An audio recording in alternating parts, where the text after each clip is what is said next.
Excelencia Cristiana Televisión, tu canal de conexión con Dios, de intimidad y avivamiento para tu vida. Tú que esperas liberación, sanidad y manifestación de la presencia de Dios. Esta es tu plataforma, un canal que transforma cada segundo en revelación, ministrando la palabra de Dios todos los días. Síguenos en nuestras redes. Excelencia Cristiana Televisión. Esta es tu plataforma. Dios bendiga tu casa y tu familia. Te saludamos desde Excelencia Cristiana Televisión. El día de hoy nos sentimos bendecidos, sí bendecidos, porque vamos a recibir una revelación poderosa. Siento ya una atmósfera preparada, siento un ambiente muy profético, siento un ambiente más que hermoso, espiritual. Así que prepara tu espíritu para lo que vas a recibir. Como siempre decimos, abróchate los cinturones, porque el día de hoy hemos traído a alguien especial que muchos lo han pedido. Han pedido que él dé su testimonio, que hable de lo que es su vida y de los acontecimientos espirituales que ha estado experimentando desde el principio hasta esta temporada. Y vamos a dejar que él se presente a la audiencia, el ministro Vladimir Castro. Amado, bendiciones y gracias.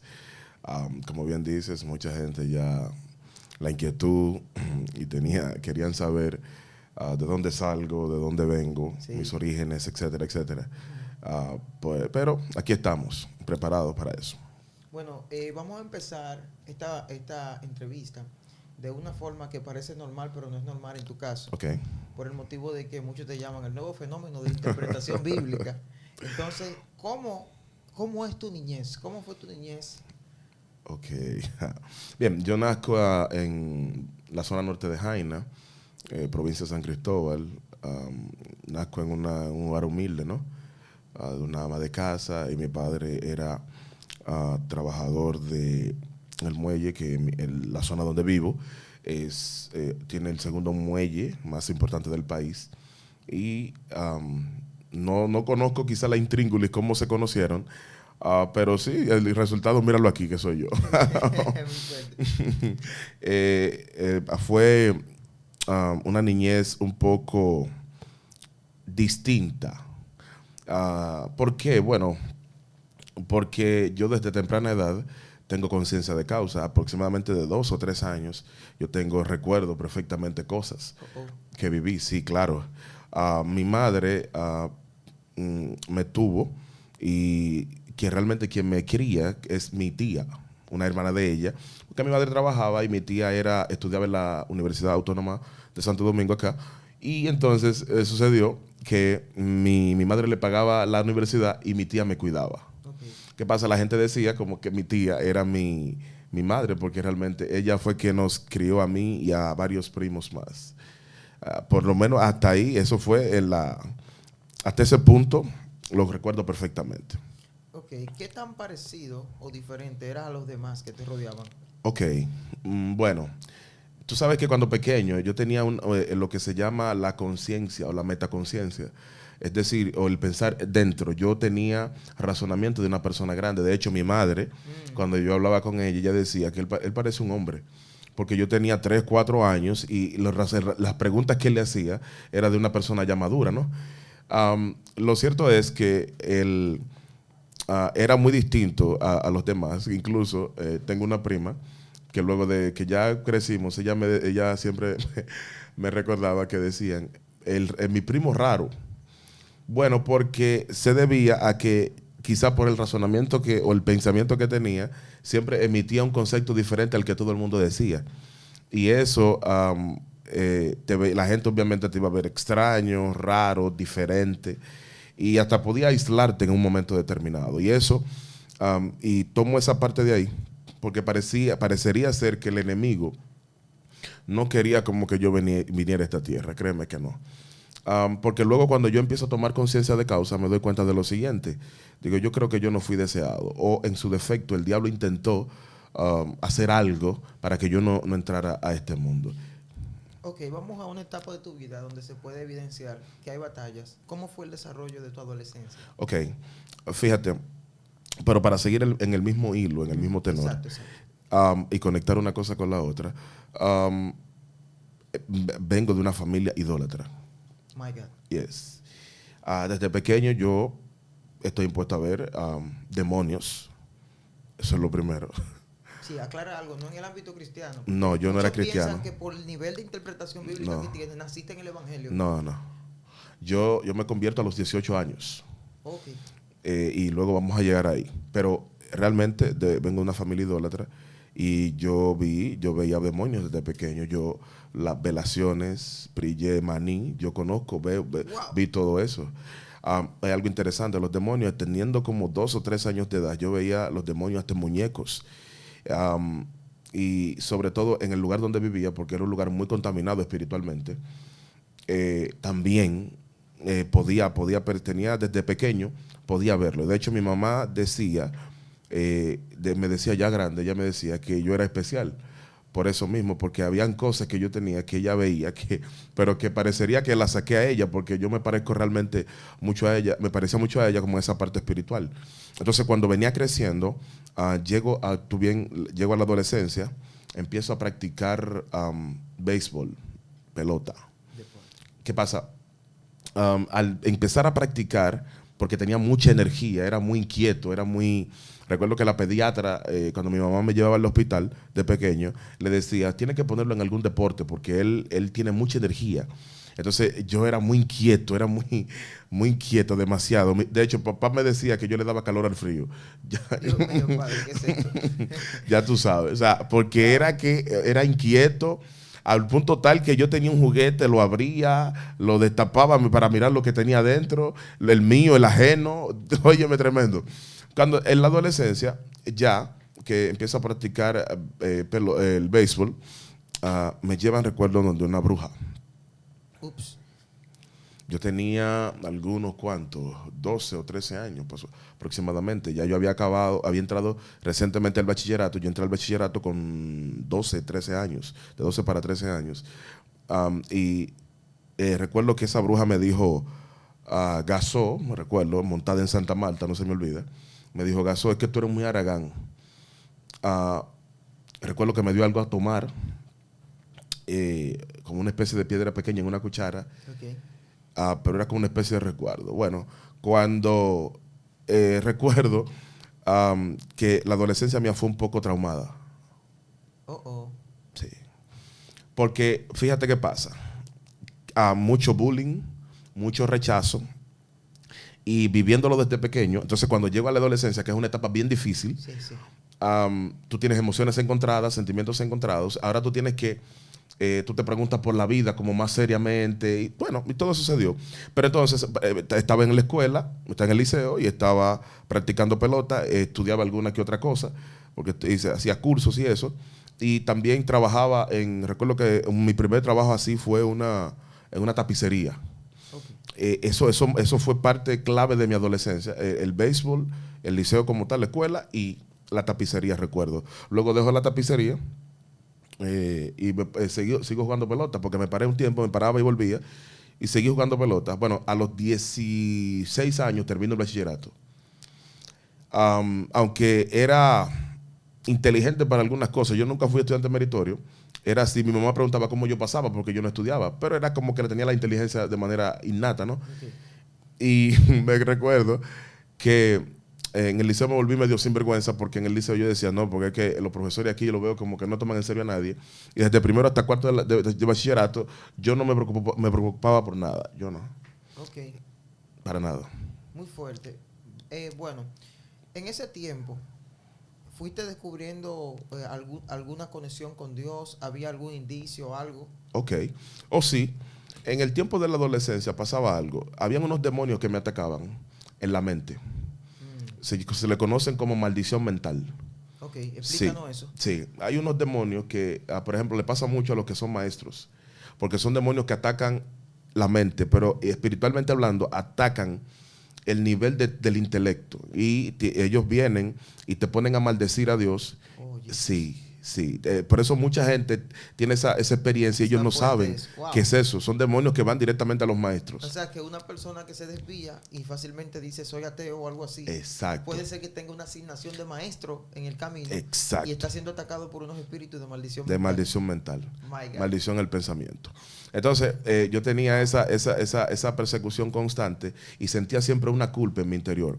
Porque como en la etapa de la en esa misma etapa de la adolescencia, yo te hablé de la primera bruja, pero yo fui donde muchos realmente me llevaron. Porque era como estaba jugando normal, como aquí es normal en República Dominicana, que te lleven a lugares así de ocultismo, de brujería, sí. Porque como tú estás practicando este deporte. Bueno, yo recuerdo que fui a una iglesia que está en un monte en Palenque, sí, cerca de Palenque, en Pajarito, un sitio que luego eso después de San Cristóbal. Y recuerdo que el rito era, te daban maní, te daban vino, un sinnúmero de cosas, y te ponían debajo de una mesa, estaba dedicada a San Antonio de Padua. Entonces, en ese monte, yo lo que me sorprendía estando adolescente era que yo veía tantas personas ricas, tantos ricos, tantas jipetas, tantos vehículos de lujo, y yo me sorprendía. Hay muchos peloteros, obviamente. Bueno, yo me sentía culpable y recuerdo que una señora en ese lugar se acerca a mí, a la señora que me llevó, que es amiga, era amiga de mis padres, le dice, él tiene culpa. Él tiene culpa, y era real. Yo sentía una culpa que yo no sabía por qué era, pero eran los mismos demonios que me estaban atacando en el pensamiento. Tenía una culpa enorme y yo no sabía de qué era. Por otro lado, también tenía muchas pesadillas, muchas, donde veía siempre que una vaca, siempre, eso era constante. Yo me despertaba a veces asustado, sudado, y era que una vaca persiguiéndome, no importaba donde yo cogiera, una persecución tremenda. Eso sí lo viví en la adolescencia. El punto de conexión con Dios se dio, porque fíjate, mira cómo es la cosa. Desde antes de yo convertirme, yo estudiaba la Biblia. Oye esto. Okay. Yo leía la Biblia y oye lo que hacía. Como practicaba pelota, me llevaba, yo tenía un Nuevo Testamento que lo leía, me gustaba mucho leer Apocalipsis, ni yo sabía por qué. Luego parece que lo entendí, sí, lo entendí perfectamente porque estudiaba Apocalipsis, porque esa simbología y todos esos fenómenos que se dan en Apocalipsis tienen una explicación que nadie nunca había escuchado diciéndola, ¿no? Bueno, yo estudiaba Apocalipsis, iba a discutir con mis amigos que jugaban pelota también, que eran evangélicos. Ok. Oye, Dios esto. Qué fuerte. Wow. Es increíble. Yo iba normal, yo llevaba un bulto y me llevaba el Nuevo Testamento, yo leía en la noche, el otro día, cuando estábamos en un break, me ponía a discutir con ellos. Increíble. Dios mío, ¿y en qué momento, a pesar de todo este tipo de situaciones espirituales, todo esto, es que te conectas con Dios a nivel de un arrepentimiento? ¿Cuál era la circunstancia de tu vida en ese momento? ¿Cuál era tu condición espiritual, mental y aún tu estado de vida? Tremenda pregunta. Yo, gracias a Dios, no comí cerebro de niño, yo no maté a nadie, no vengo de la droga, gracias al Señor, Dios me cuidó de todo eso. No, yo no bebí sangre ni nada de eso. Ahora hay un punto. En la adolescencia empiezo a tener unos sueños. Recuerdo que tuve un sueño en donde alguien era nieto de mi madre espiritual, me habló en una lengua en un sueño, y yo como que me recogí y yo mismo en el sueño me dije, yo estoy endemoniado. Porque él habló una lengua espiritual y yo me sentí, me eché hacia atrás. Y ya porque había visto a los cristianos, ¿verdad? Yo sabía que era el espíritu que hablaba lengua, ¿no? Eso fue tremendo. Porque luego de ahí entonces, ese y otros sueños que tuve, pero hubo algo, que hubo uno en específico, que ese fue el que me llevó. Yo recuerdo que la madre de mi pastora, que en paz descanse, era alguien, mientras yo practicaba pelota, nosotros lo que practicábamos íbamos donde ella. Ella siempre oraba por nosotros y de hecho era el oráculo, la profeta, que ella venía y ella decía quién iba a firmar y quién no. Y me pasó que cuando yo iba allá, ella me decía, mire, usted va a ser cristiano. Sí. Y yo le decía, y yo me quedaba como atónito. Usted va a ser cristiano porque cada vez que usted viene aquí yo siento la presencia del Espíritu. Yo me quedaba como sin palabras porque yo iba porque quería practicar, que orara por mí para yo firmar como pelotero. Eso era lo que yo quería. Bueno, recuerdo que un día, un sábado justamente, o un viernes, yo tuve un sueño. Viernes amanecer, sábado me parece que fue. Yo apenas tenía 18 años. Yo había tomado un receso, terminé el bachillerato a los 16, no entré a la universidad de una vez, entré a los 18, empecé a estudiar inglés también en ese momento. Y recuerdo que el sueño que tengo es que yo estoy cerca de la iglesia donde me congrego ahora. Bueno, estoy al lado de la calle y en ese tiempo estaban migraciones, recogiendo muchos haitianos acá. Y alguien voció, como aquí se decía normalmente, ¡ahí viene la camiona! Okay. Y yo me mandé a correr. Cuando empiezo a correr, entro al callejón de mi iglesia, que tiene una puerta, tiene un callejón, y todavía yo no me congregaba, no soy cristiano. Y cuando caigo en la puerta. En la puerta estoy paralizado, ni para un lado ni para otro. Y veo 3 mujeres vestidas de blanco dentro de la iglesia.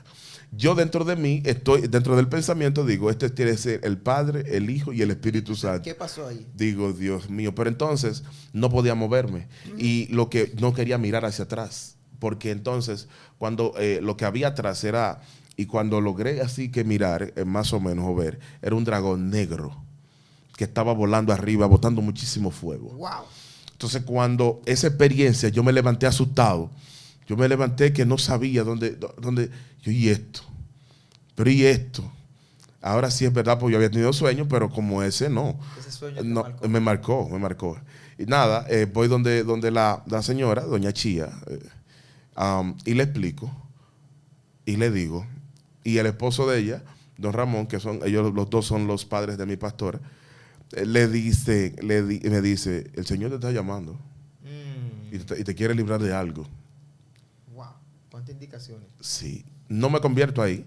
Ellos me dicen eso. Entonces el sábado, en la noche, habían unas celebraciones de 15 años, recuerdo, y los muchachos con quien frecuentaba, vamos para tal parte. Y yo no quiero ir por ahí, porque por ahí no me invitaron. Y justamente había una campaña cerca de allá, y en la campaña, nada, hacen el llamado, yo estoy del otro lado de la calle, y pasé y me convertí.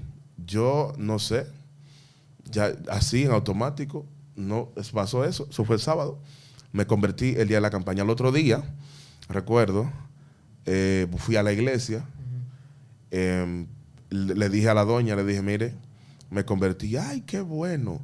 Entonces, nada, el otro día fui a la iglesia, y desde ahí empezó entonces mi vida cristiana. Entonces la señora, ese era mi guía instructor. Mire, lea la Biblia. Yo iba en la mañana donde ella. Yo iba en la mañana, me sentaba a leer la Biblia, a orar con ella, y volví en la tarde a hacer lo mismo. Aleluya. Oye esto. Y esa mujer en una silla de ruedas, con una pierna menos, iba más gente a convertirse con ella que con cualquiera que estuviera caminando. Dios mío. Increíble. Una profeta. Yo estoy hablando de niveles. Ella incluso le decía a mi pastora y a su hermana, le decía, ustedes ven a ese muchacho. Ese muchacho en este país lo van a conocer, el país entero. Ustedes verán. Dios mío. Ustedes verán lo que Dios va a hacer con ese muchacho en este país. Yo no lo voy a ver porque yo no voy hasta aquí. Pero ustedes verán lo que va a pasar con él. Una pregunta, ¿ella está viva? No murió. Dios mío, Padre, que lo murió. Santo. Murió, increíble. My God. Alguien que, de hecho, yo siempre digo, y conversaba con mi pastora siempre, ella, la pastora decía que yo me quedé con el manto de ella. Yo relajaba con los nietos de ella y le decía, ustedes no se quedaron con lo de doña Chía, me quedé yo. Porque realmente yo pasé mucho tiempo con ella y me enseñó mucho el fundamento o el rudimento del evangelio. O sea, alguien que con un peso espiritual impresionante sobre todo y muy certera, pero muy certera. Te estoy diciendo desde personas que iban donde ella, que tenían, por ejemplo, que niños muertos en el vientre. Oye esto, hasta personas que se iban a casar y le preguntaban a ella, como el oráculo, como la profeta, así mismo, ¿qué usted cree? Y ella le daba el veredicto. Esto y esto y esto. No fallaba. Mío, Padre, wow. No fallaba. Eso marcó mi vida muy positivamente. Gracias al Señor, porque en ella yo fui, recuerdo que siempre ella me daba, pues yo no trabajaba en ese momento, ella me daba 50 pesos y me decía, no. Ella fue una mentora, wow. Sí, Dios mío, padre. sí. A un punto fuerte, te digo. Porque, fíjate qué pasa. Yo te digo, ella me daba 50 pesos, por ejemplo, y me decía, no, usted no tiene que devolvérmelo. Otra gente me lo va a dar, me decía. Y siempre recuerdo una palabra que me decía siempre, una expresión. El evangelio es para gente seria. Siempre me decía eso. El evangelio es para gente seria. Usted tiene que leer la palabra, busque del Señor, porque usted va a ser un predicador de la palabra del Señor. Dios mío, Padre. Wow. Y entrelazándonos en estos acontecimientos, vemos que ya ahí está lo que es una primera entrega al Señor. Sí. Pero ¿qué empieza a acontecer de ahí en adelante? O sea, ¿cuáles son las experiencias que empiezan a traer un desarrollo en lo que es ese entendimiento que tienes de la palabra de Dios? Bien, hubieron factores muy claves que se dieron. Uno de ellos es cuando entré a la iglesia, siempre, como yo siempre era muy curioso, de hecho, antes de convertirme yo leía filosofía y era muy curioso y me encantaba estudiar. Recuerdo que entré, y cuando entré me encontré a un hijo de mi pastora, que era el maestro de nuestra iglesia, que fue mi primer maestro de teología, Alejandro Estrella, que es alguien que respeto y honro muchísimo, porque yo le escuchaba hablar y yo decía, ese hombre no es de este planeta. Bueno, entonces me acerqué a él, lo busqué, yo buscaba y le preguntaba y no lo dejaba tranquilo, no lo dejaba tranquilo. Yo siempre estaba preguntándole esto y esto y esto y esto y esto, siempre, siempre. Entonces él marcó en esa parte el inicio, esa búsqueda, esa hambre, se desarrolló muchísimo más. También tenía otros amigos que estaban en la iglesia, que ellos tenían también ciertos conocimientos y les preguntaba, ¿no? Porque yo era nuevo y siempre me preocupaba. Yo paraba mucho tiempo en la iglesia. Recuerdo que una de las ministraciones más comunes que se me daba cuando los predicadores iban a la iglesia era que comiera del altar. Yo paraba mucho tiempo en el altar. Oraba 4 y 5 horas diarias y siempre andaba con una Biblia. Pasaba la mitad de mi día en mi iglesia, en la iglesia leyendo siempre, porque siempre yo sabía que esa era la área que me inclinaba, ¿no? Siempre lo identifiqué. Yo siempre quería hacer algo, una exposición distinta. Yo quería hacer algo, no repetir el patrón de otros. Y quería tener algo con peso, con esencia, con sustancia. Eso. Dios mío. Aquí podemos ver algo, y hablaste de la filosofía, de que en un momento empezaste como a... Pero llegaste a profundizar en la filosofía. Oh, sí, claro. De hecho, cuando estaba en la universidad, mis compañeros me decían, ellos ponían como atónitos. Pero ¿y cómo es que él sabe todo eso? Y yo decía, no, porque yo tengo tiempo estudiando esto. La filosofía para mí era algo especial realmente. Es como decía Platón, la filosofía es la ciencia de los hombres libres. Y me encantaba estudiar y poder indagar, cuestionar, y hasta le cogí amor. Cuando llego a la iglesia, que entonces la teología, que es la otra parte, me doy cuenta que la teología está por encima de la filosofía. Ok, ahí es que voy. Por eso quiero saber si el nivel de conocimiento que adquiriste de la filosofía no te fue un estorbo para poder adentrarte en la profundidad de la teología. Si tú supieras que no. ¿Qué pasó? No, porque la teología me fascinaba. Todo el conocimiento de Dios, eso me daba vida, eso me hacía vibrar y enardecer. Y por eso me pasaba más tiempo. De hecho, mis amigos, y ahí quizás vino un punto difícil para mí, porque mucha gente con la que yo quería conversar esto no me entendía. La efusión, ¿verdad? La efusividad, ese ardor, ese fuego que yo tenía por expresar las cosas que interpretaba de la palabra era nuevo. Tenía 1 o 2 años en la iglesia apenas, y gente que tiene muchísimo más tiempo me escuchaba hablar y quizás lo que decía era, se cree que se lo sabe todo, pero no. Era amor que tenía por el conocimiento. Era lo único. Yo quería encontrar a alguien que me escuchara y poder hacer un ejercicio de verdad de ideas, ¿no? Eso era lo que yo andaba buscando. O sea, que tus amigos tuvieron problemas con el llamado que portas. Ups, lo dijo. Sí, fue muy tortuoso. Fue muy doloroso porque tuve que enfrentar a personas, sí. A personas que yo los había visto en la iglesia durante la vida entera. Y luego escuchar que tenían que ofenderme porque simplemente no podían entender lo que yo le estaba diciendo. Y yo no tenía ningún tipo de maldad o de malicia con ellos, no, nunca. Jesus. Yo no hice un tipo de maldad ni nada de eso. Pero eso me granjeó enemigos, amigos. Es decir, gente que estaba cerca de uno, pero lamentablemente al final de la jornada eran los primeros que te hacían daño. Algunos decían incluso cuando yo llegaba a donde ellos estaban, ahí viene el loco. Y eso fue muy doloroso en algún momento. De hecho, ese tipo de forma de pensar me granjeó, lamentablemente, en algún momento determinado, el rechazo de mucha gente a un nivel que yo no se lo deseo a nadie. A nadie, de verdad.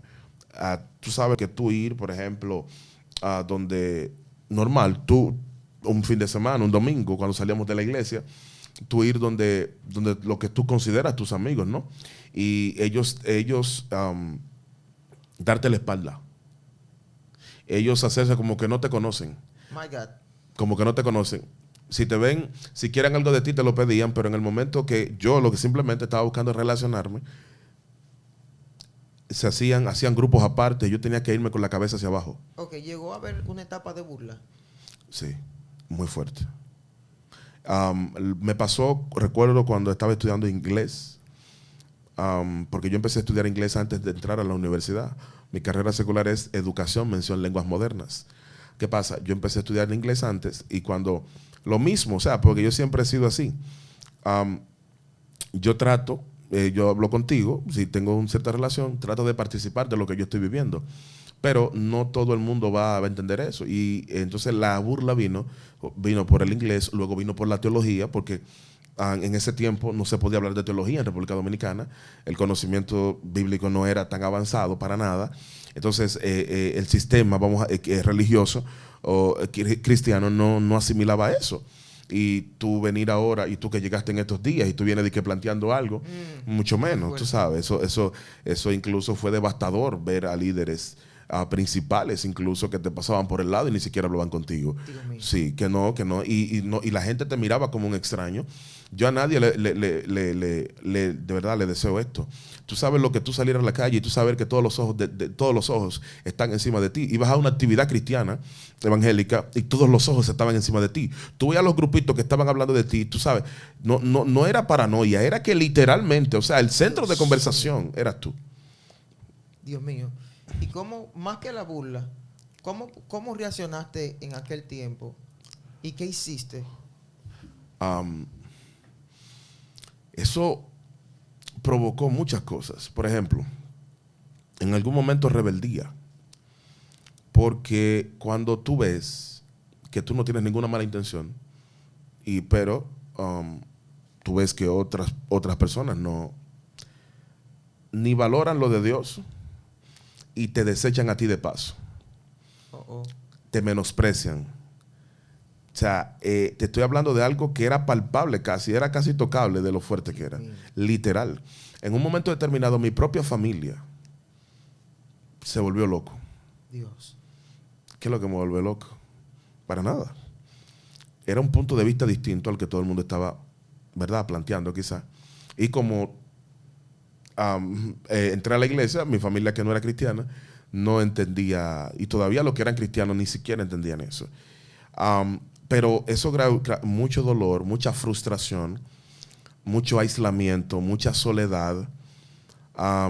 Y de hecho que mira, cuando algo que me pasó, cuando yo recuerdo que vengo a la iglesia, cuando me convierto, en esa etapa de la adolescencia, sí, era bastante depresivo. Pasaba muchos momentos nostálgicos, porque habían cosas que yo no entendía ni asimilaba, pero que me estaban impactando muy fuerte. Y cuando entro a la iglesia, ese mismo cuadro no cambió. Fue hasta los años cuando Dios mismo, de una manera increíble, fue que me fue sanando. Poco a poco, sí. Yo no podía estar ni siquiera con muchas personas al lado porque me sentía extraño. Sí, habían actividades importantes y yo no me iba de la actividad porque me sentía, es un espíritu de aislamiento y ermitañismo, ¿no? Sí. Exacto. Que por eso la mayoría de los intelectuales, por no decir todos, tú ves que ellos se aíslan y no hacen vida social. porque es un espíritu realmente que los aborda. Entonces a mí me pasó lo mismo. Yo no tenía tanta plática, no tenía tantos amigos tampoco. Veía muchas críticas frecuentes. Eso laceraba y dañaba muchísimo, ¿no? Todavía yo no tenía la madurez en ese tiempo para poder asimilar todo eso. ¿En qué etapa crees que hubo un rompimiento? O sea, que llegó la madurez para poder enfocarte en lo que verdaderamente Dios quería hacer y olvidar esas heridas, esas cosas, esos rechazos. Uf, pasó mucho tiempo. My God. Pasó mucho tiempo porque déjame contártelo de esta manera. Nada, mi primer maestro, luego apareció otro maestro que fue mi segundo, ese impregnó algo muy, muy, muy importante en mí, porque ese me llevó a querer descubrir más, a saber más de la palabra del Señor, de la revelación. Era un hombre con un conocimiento impresionante y una revelación única, y además que manejaba un nivel de unción también muy fuerte. O sea, no era simplemente que era el maestro. Yo esa parte de la unción y la... De ahí es que viene la línea, porque la gente dice, pero ¿por qué él es un maestro diferente, un maestro con unción? O sea, de ahí es que viene lo profético con lo... Exacto. Wow, poderoso. Exacto. Entonces, luego, duré más de como 6 meses con él. Y andando con él para arriba y para abajo, y aprendí muchísimo. De hecho, yo lloraba y le pedí al Señor, yo quiero tener un conocimiento así. Recuerdo, bueno, él duró un tiempo donde mi pastora, y en ese tiempo yo iba donde mi pastora, eran las 8 de la noche, y a veces eran las 2 de la mañana y yo estaba con él ahí. Wow. Sí, era deleite escucharlo, lo que me enseñó, tremendo, tremendo. Bueno, ya cuando él ya no estaba, pasa algo. Yo recuerdo que no podía trabajar porque tuve un problema con la cédula. Por eso te digo, la vida, o sea, fue algo bien difícil. Yo recuerdo que fui a buscar la cédula a los 18 años, no pude obtenerla. Entré a la universidad de esa manera. Perfecto, yo terminé el inglés, bien, pero seguí la carrera, ok. Empecé a estudiar, ya después que él se fue, eso es 2005 aproximadamente. Él se va y yo empiezo a estudiar, conozco a alguien con él y luego empiezo a estudiar teología con quien conocí con él. Bueno, en fin, empiezo a conocer otro mundo, a conocer otra etapa, pero todavía están los vestigios, los destellos de rechazo están ahí. Todavía yo no he dado el salto a la madurez. Sí era maduro en un sentido, pero había áreas que no, lamentablemente. Y lo más chocante es con personas que tú creciste. Porque yo creo que ahí es que donde viene el gran detonante. Personas con las que tú creciste, personas con las que tú viviste desde pequeño y ya cuando crecen se vuelven totalmente extraños, como personas como que no se conocen de nunca, y empiezan entonces a cuestionar y a cuestionarte a ti y a aislarte. O sea, es como algo como chocante, ¿no? Entonces la rebeldía mía, yo le decía, recuerdo al Señor, yo no quiero ministerio. Yo en un momento yo dije, no, yo no quiero esto, yo no quiero nada de eso. No me interesa. ¿Pero crees que eso era causa de la rebeldía o del nivel de entendimiento que tenía? Era la rebeldía y el rechazo. Dios. Porque si para esto hay que sufrir tanto, ¿por qué yo tengo que hacer esto? Entonces yo decía, no, yo tengo capacidad, yo me voy a la universidad y estudio economía, termino mi carrera y hago lo que yo quiero. Yo que no quiero ministerio, quédate con tu ministerio. Yo voy a estudiar lo que yo quiera, yo voy a estudiar relaciones internacionales, que por eso, parte de eso estudié quizás idiomas. No, quédate con lo tuyo. Yo no necesito que tú me des ministerio, pero era parte de la rebeldía. Wow. Entonces todavía ahí no doy el salto todavía. Empezaron a pasar ciertas experiencias. ¿Cuáles fueron esas experiencias? Porque quiero llegar al punto de cómo puedes interpretar a Dios de la forma que lo interpretas. Okay. Pero quiero que me hable de estas experiencias para ver si está conectado a todo el proceso. Recuerdo que por allá, por el 2009 o 10, hubo un día, yo llegué a trabajar en un colmado de una tía mía, porque no tenía la cédula, ¿no? Y un pastor amigo mío, duré un tiempo allá, luego salí, después volví, y un pastor amigo mío, la última vez que estuve en ese colmado, me dijo, ven, vámonos, tú tienes demasiado talento y lo estás desperdiciando acá. Pero todavía en el colmado, yo los lunes salía a estudiar la teología a las 5, salía a las 5, oye esto, y salí a estudiar teología en una zona apache, una zona difícil, peligrosa, y los sábados me iba a estudiar mi carrera secular. Santo Dios. Oye esto. Entonces, cuando el pastor me dice, vámonos. Entonces él tenía un colegio, empezó a dar clases de idiomas allá. Y ahí que empezó a cambiar las cosas más o menos. Pero pasa algo muy importante, que un día, cuando voy a dar clase, un día de normal de clase, recuerdo que era un martes en la noche, estoy leyendo un libro, y al otro día, cuando me despierto, me siento sofocado. Ok. Cuando, nada, voy a dar la clase. Cuando llego, me siento sofocado todavía. Dios mío, ¿qué es lo que me pasa? Digo, yo me acuesto, ellos tienen colegio e iglesia, yo entro a la iglesia, me tiro en un mueble y estoy sofocado. ¿Y qué me pasa? Bueno, voy al dispensario médico a ver qué era, no me encuentran nada, pero estoy sofocado todavía. Cuando mi papá me lleva a la clínica, me hacen un electrocardiograma y determinan que tengo pericarditis. Okay. Pericarditis es una enfermedad extraña donde la membrana o la tela que cubre el corazón se te inflama. A mí se me inflamó. Dios. Yo no sé cómo. Yo lo único que sé es que yo duré un mes en una cama donde yo me acostaba y tenía que acostarme con 2 almohadas. Casi sentado tenía que dormir. Porque si me acostaba totalmente me asfixiaba. No podía caminar ni dar ni 1 ni 2 pasos. Porque si daba 1 o 2 pasos me dolía. De una manera, era como que te enterraban un cuchillo al mismo tiempo, uno por el corazón y otro por la espalda. Y el dolor, yo tenía que estar normalmente así, inclinado así, porque era un dolor desgarrador. Eso me hizo repensar mucho la vida. Porque eso me reseteó muchas cosas. De verdad que sí.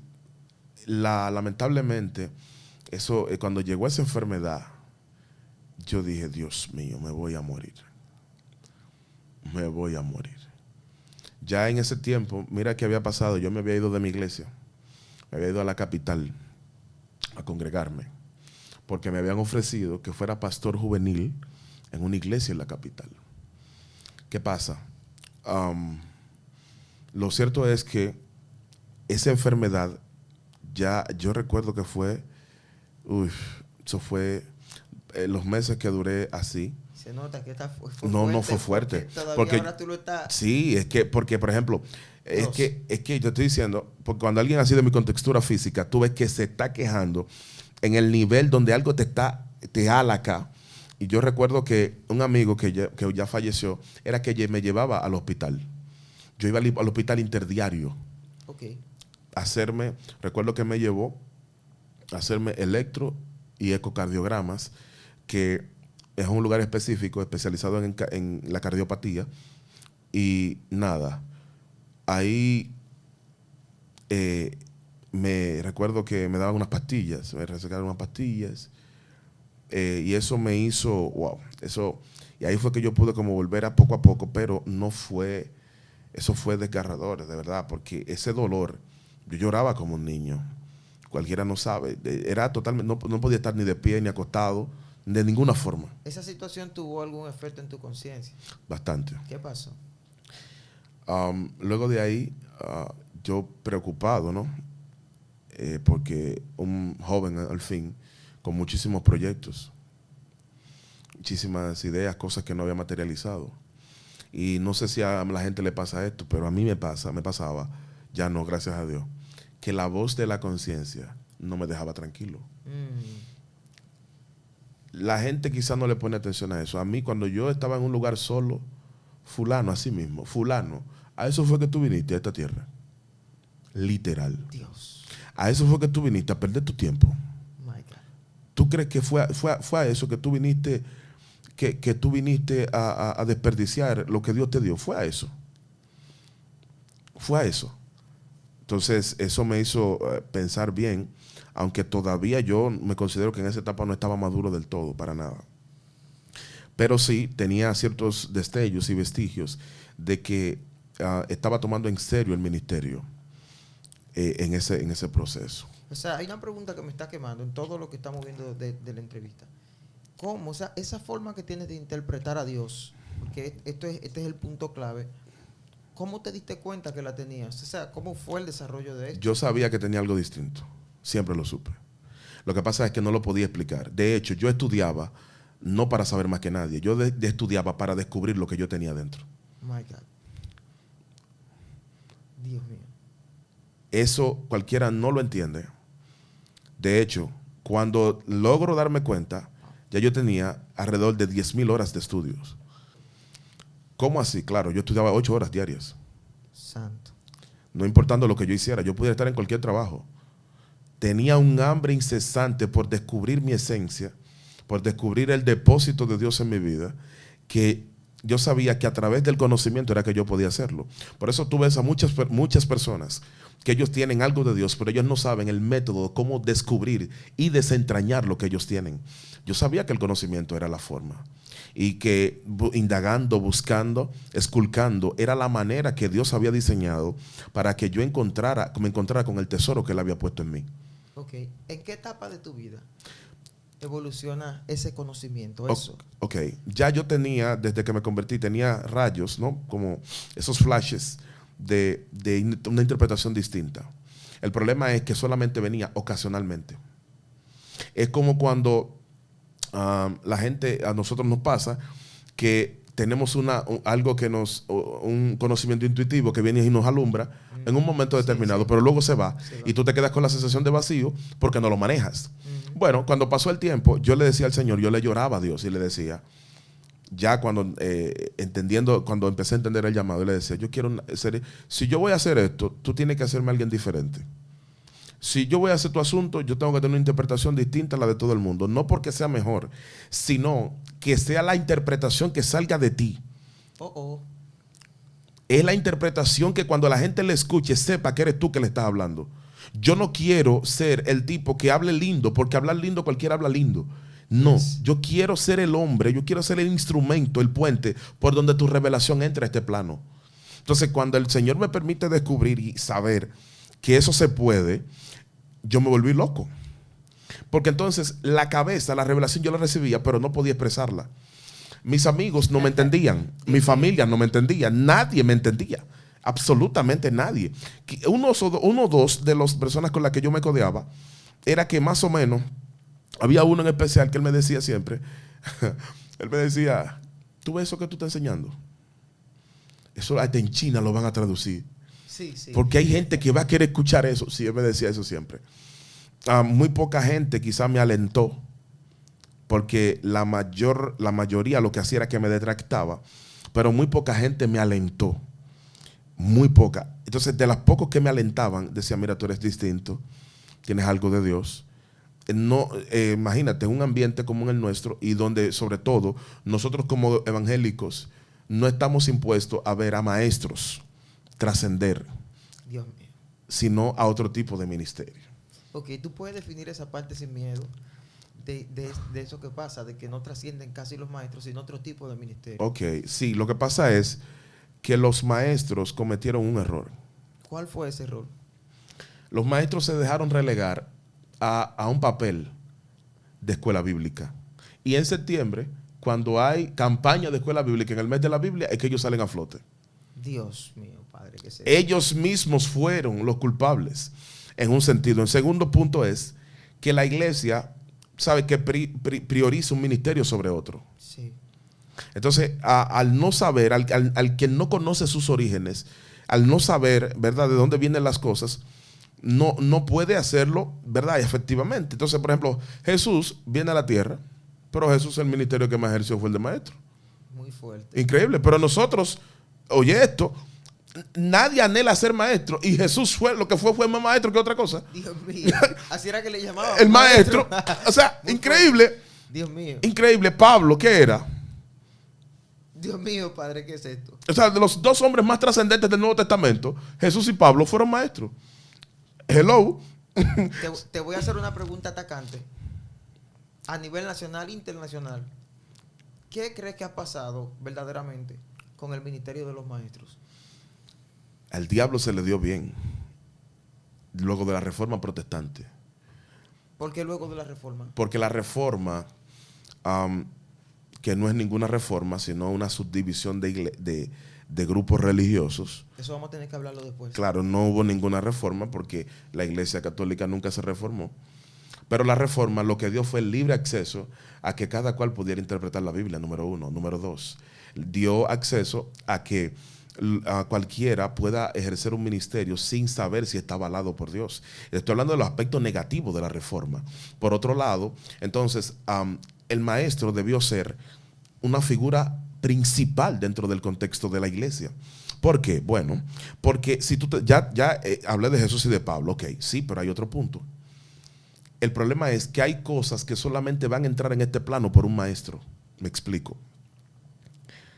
Los maestros, como están diseñados para traer información espiritual, hay cosas que vienen a este plano solamente por ellos.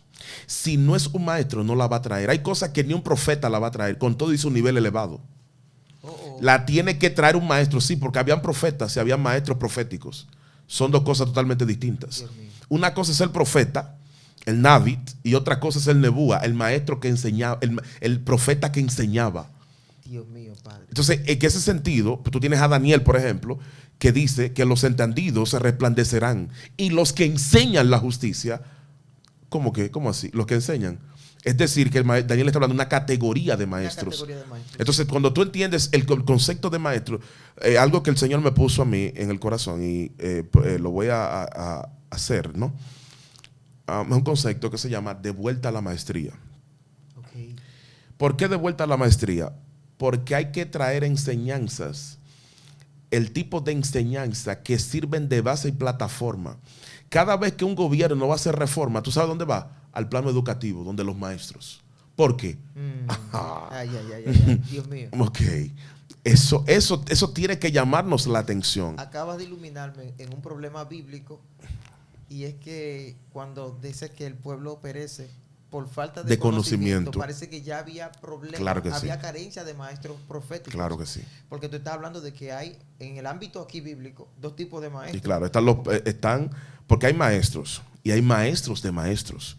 Por ejemplo, tú te encuentras a Nicodemo, que el texto de la Reina Valera no te da tanta información de él, pero tú entiendes que cuando tú estudias te das cuenta que es el hombre que más sabe Biblia de su tiempo. El hombre que más conoce la Torah en su tiempo es Nicodemo. Dios mío, y está yendo donde un maestro. Hello.